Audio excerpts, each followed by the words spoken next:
Good morning everyone, happy Sunday.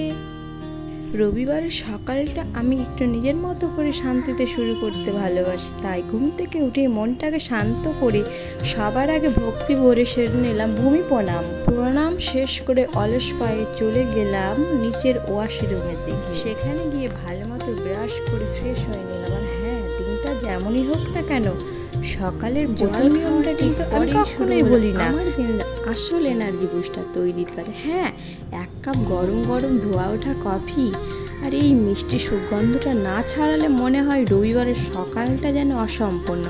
আজকের কফিটা কিন্তু সত্যি ভীষণ সুন্দর আর পারফেক্ট। আজকের আবহাওয়াটা যেমন সুন্দর, কফির কাপটাও ঠিক ততটাই পারফেক্ট। কফি শেষ করে এবার একটু নিজের যত্ন নেওয়ার পালা। স্কিন কেয়ার রুটিনটা জলদি সেরে নিচ্ছিলাম যাতে সারাদিন ত্বকটা একদম ফ্রেশ থাকে। ঠিক তখনই ঘটলো এক কাণ্ড। চিরুনি দিয়ে চুল আঁচড়াতে আঁচড়াতে হঠাৎ মনে হলো, বাপরে, যেভাবে চুল উঠছে আজকেই কি আমার মাথার সব চুল উঠে যাবে নাকি? আপনাদেরও কি চুল আঁচড়ানোর সময় এমন ভয় লাগে? চলো কমেন্টে জানাবেন। থেকে ঝেড়ে ফেলে সোজা চলে এলাম ছাদে। আর ছাদে পা দিয়ে জাস্ট ওয়াও! আজকের আবহাওয়াটা যে এত সুন্দর, এত চমৎকার, আপনি আপনাদের বলে বোঝাতে পারবো না।